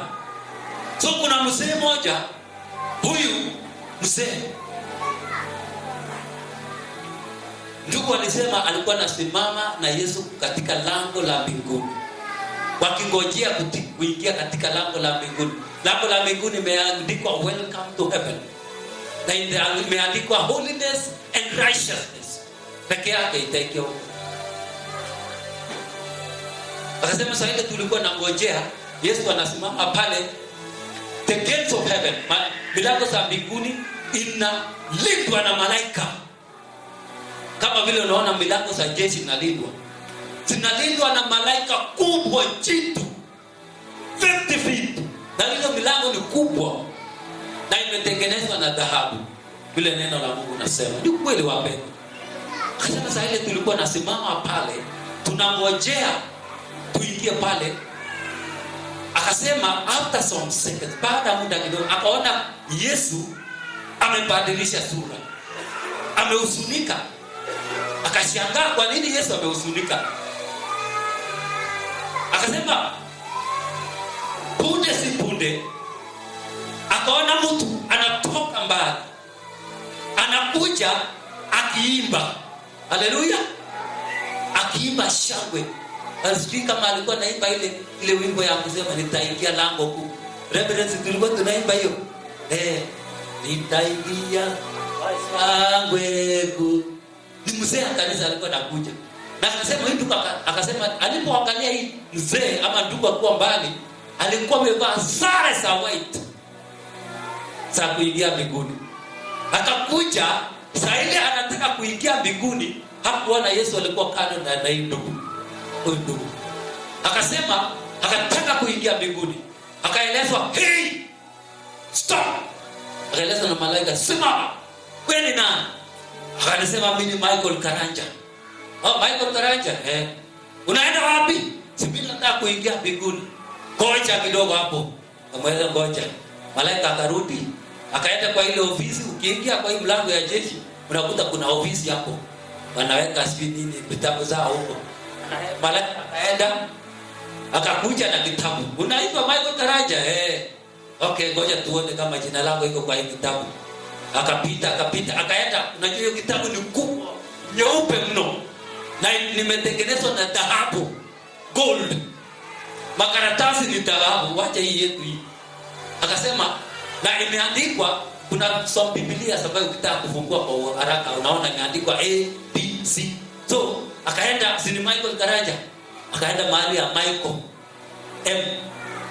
Malaika akafungua, akaangalia Michael Odiambo, Michael sijui nani Chacha, Michael anatafuta Michael Karanja, Michael Kimani, Michael Kamau, karibu afikie Michael. Alikuta, akaenda akamaliza hiyo M, akamwambia my friend, jina lako haipatikani hapa. Kwa nini? Na mimi nimeokoka, mimi ni mtu wa toba na utakatifu. Watani alisema hivi. Malaika akamwambia no, tunakubalia tu wale ambao majina zao ziko hapa. Wakati alikuwa bado ana argue, anang'ang'ana na malaika kwa mlango, Yesu akaita yeye. Akaona Yesu, akamwambia Michael Karanja, wakati nilikuokoa, nilikupatia fasi takatifu, kitani safi ing'arayo, bila doa, bila dosa. Je, hiyo fasi unavaa saa hii ilikuwa hiyo? Sasa ndugu mzee akajiangalia hivi, ndio ndugu naye akawa anaangalia yule mzee. Kaona ni fasi white. Lakini katika hiyo fasi kulikuwa na dosari kidogo sana. Kidogo sana. Hata ionekane na macho. Akaonyeshwa na Yesu, hiyo ni nini? Akajaribu kuambi, kwani sina msamaha tena, siwezi samehe. Yesu akamwambia, ondoka kwangu, mimi sikujui. Upepo kubwa ilikuja, turuba ilikuja, ikainua mpaka juu. Alafu ikapeleka juu, ikaenda ikatupa kwa bahari ya moto tupu. Huko jana. Akauliza Yesu, huyu akauliza Yesu, huyu mzee alifanya nini? Si niliona alikuwa amevaa kitani safi. Yesu akamwambia, huyu mzee, kama huyu mtu, asubuhi ya leo jina lake ilikuwa katika kitabu cha uzima milele. Lakini aliamuka nyumbani Dondoni, wapi, akateremka chini tao, akakutana na dada moja. Alipokutana na dada moja, wakaongea, wakasikizana, wakaingia usherati. Katika hali ya hiyo usherati, hiyo siku shetani hakupatia nafasi, aliua hapo na hapo, hakutubu. Usirudie tena, kifikiria utatubu. Alipokufa, alipoingia tu hiyo dhambi, jina lake likafutwa katika kitabu cha uzima. Acha nikueleze, every time, kila wakati unapotenda dhambi, jina lako linafutwa kwa kitabu cha uzima milele. Ukitubu na kutubu, na kama unarudia dhambi na kurudia, neno la Mungu anasema hakuna msamaha tena. Kwanza wachungaji, kama unafanya dhambi, unless ulilie Mungu siri mpaka kiwango cha kukufa ndio akusikie. Jina lako linafutwa na malaika wanafuta majini ya watu wanarudia dhambi kila mara, wanavuta. Ukitenda dhambi tu, hata kama ni makosa kidogo, hakuna makosa kubwa, dhambi kubwa na ndogo kwa Mungu, yote ni sawa. So ukifanya anafuta, ukitubu tena inaandikwa. Na kama unarudia, nadhani malaika watachoka mpaka namwambia Mungu, huyu sasa anakuchekelea. This joy, ndugu alisema choki. It's mocking you now. Yesu akasema ni ngumu kumsamehe. Ndio Mungu akamwambia Musa in the book of Exodus 32 verse 33. If any man sins against me, I will blot out his name from the book of life. Mtu yeyote ambaye atatenda dhambi, nitafuta jina lake kwa kitabu cha uzima milele. Mpendwa,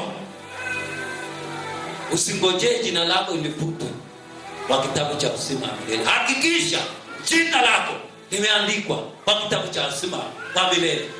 Kwa hivyo wapendwa, ni wakati ya kurudia Bwana. Usingojee mpaka siku ambaye ukiingia jehanamu utakuwa na nafasi. Usingojee shetani akugonge, hata unajua anakuchukia. Akikugonga unaenda jehanamu. Don't wait for that. It is time to seek the Lord. Ni wakati ya kutafuta Bwana. Isaia akasema 55 verse 6 and 7. It is time to seek the Lord while he may be found. It is time to call on his name while he's still near. Ni wakati ya kutafuta Bwana. So wapendwa, kama siku ya leo unajua ya kwamba jina lako haliko katika kitabu cha uzima milele, leo nitakupatia nafasi. Usingojee mpaka ufike uingie jehanamu. Jehanamu haikuumbwa juu yako. Jehanamu iliumbwa juu ya shetani na mapepo zake na malaika wake. Lakini binadamu wanaamua wenyewe kufuata shetani na kwenda jehanamu. Leo ni siku ya kuamua ubadilishe maisha yako, ukimbilie Yesu. Kama leo uko hapo na unasikia kwamba unataka kurudia Bwana, kabla nimalize nitaomba, nitakupatia nafasi ukimbia hapa mbele, utubu dhambi zako, ukimbilia Bwana yako. Hallelujah. So kama huko ba, let us all stand please. Tusimame. Kama huko hapa leo na unasikia ya kwamba unataka kurudia Bwana, tunapoenda kuworship this song, kuna worship song moja inasema mtakatifu na kuabudu. Tunataka kusema mtakatifu leo tunakurudia. Mtakatifu leo atusamehe. Mtakatifu leo atukumbuke. So kama huko hapo, nataka mtakatifu Mungu wa Israeli akusamehe. Ukimbia hapa haraka tunapo worship. Mtakatifu na kuabudu Bwana, ni wewe tu Bwana. Kimbia haraka.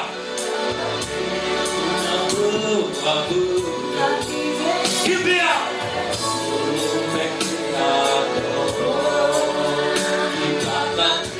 Kuna kuabudu Baba, ni wewe tu. Kimbia haraka. Habana ngojea kwenda jehanamu. Nafasi tumepewa leo kutubu.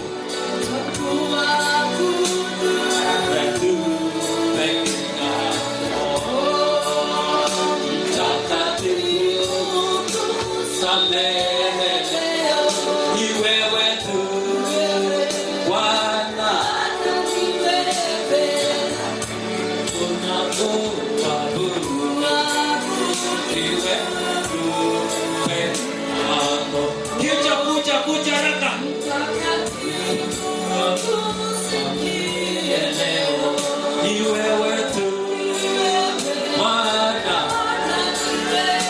mtakatifu na kuabudu, ni wewe tu peke yako.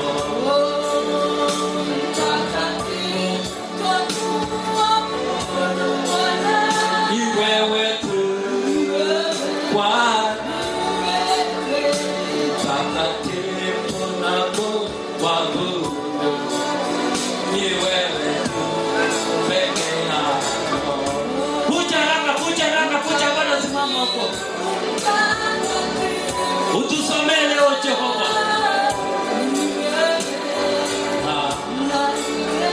Mtakatifu na kuabudu, peke yako. Mtakatifu ni wewe tu Bwana,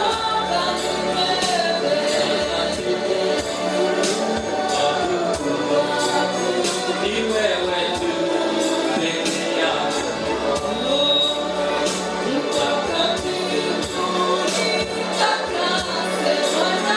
Ni wewe tu Bwana. Mwambie Jehova kutakase.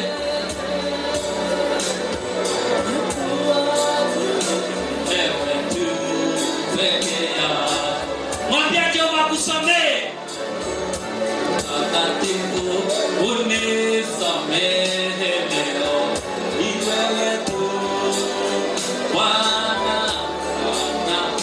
mtakatifu unisamehe. Ni wewe tu peke yako. Mtakatifu twakurudia leo. Ni wewe tu Bwana, mtakatifu twakurudia. Ni wewe tu peke yako. Mtakatifu utusamehe leo. Ni wewe tu pena. Mtakatifu utusamehe. Ni wewe tu peke yako. Mtakatifu uturejeshe. Ni wewe tu Bwana, mtakatifu uturejeshe. Ni wewe tu peke yako. Mtakatifu twakuombea. Ni wewe tu Bwana, mtakatifu twakuombea. Ni wewe tu peke yako. Mtakatifu twanyenyekea. Ni wewe tu Bwana, mtakatifu twanyenyekea. Ni wewe tu peke yako. Mtakatifu utusamehe. Ni wewe tu Bwana, mtakatifu utusamehe. Ni wewe tu peke yako. Mtakatifu twakuombea Bwana. Ni wewe tu Bwana, mtakatifu twakuombea. Ni wewe tu peke yako. Mtakatifu twakuombea. Ni wewe tu Bwana, mtakatifu twakuombea.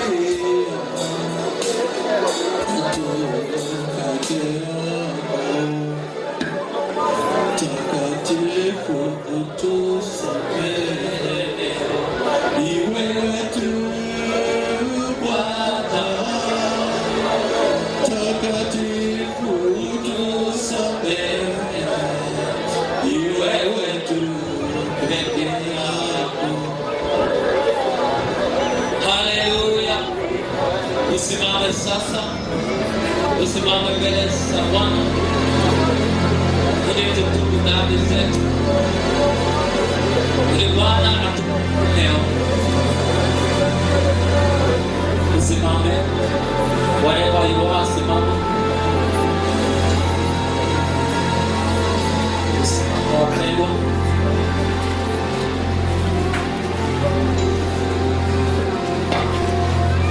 Mahali popote ulipo, nataka uinue mikono yako juu ili tutubu pamoja. Nikuatishe pombe hivi. Funga macho, na ukifika nyumbani mwambie Bwana kama kuna vitu ambayo iko kwa maisha yako, ingali iko kwa maisha yako, endelee kutubu, ujitakase, maana Bwana anarudi. Tusiingie jehanamu. Alikufa kwa ajili yetu, si mapenzi yake hata moja yetu aingie pale. Baibu tuombe pamoja. Sema ni Bwana Yesu. Bwana Yesu. Sema na sauti kubwa sana. Bwana Yesu. Bwana Yesu. Kwa siku ya leo, nimetambua ya kwamba mimi ni mwenye dhambi. Nimekukosea Yesu. Na nimekosea wanadamu wenzangu. Kwa siku ya leo, ninatubu dhambi zangu zote. Maovu yote ninatubu. Usherati ninatubu. Udanganyifu ninatubu. Ninatubu kila dhambi Jehova. Naomba unisamehe dhambi zangu zote. Na unita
turudie Bwana, maana Kristo anarudi ili atupate tukiwa duniani. Kutoka leo vile umeamua na kiti chako imehifadhiwa mbinguni. Katika dunia usiwache, usibali chochote kunyang'anya. Haleluya. Kwa hivyo ninawabariki katika jina la Yesu. Wacha niombe.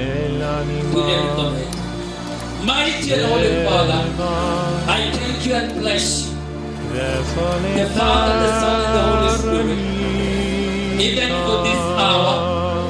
Thank you for these hearts, the souls that you have dragged them out of hell. Thank you, Jehovah, because of the blood of Jesus, that you have wiped away their sins.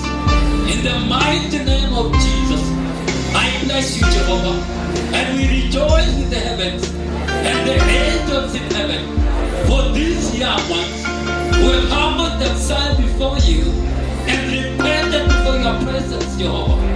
May you remember them and preserve their lives in the last of life, even in the coming of the Messiah, for the honor and glory for your name.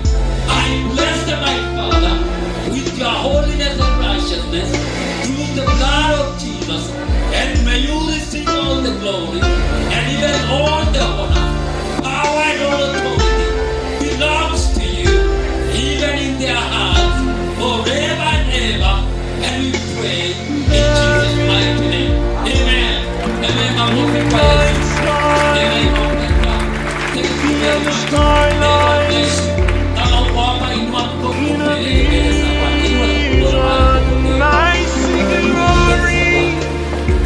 Father, in the mighty name of Jesus, thank you again for this opportunity.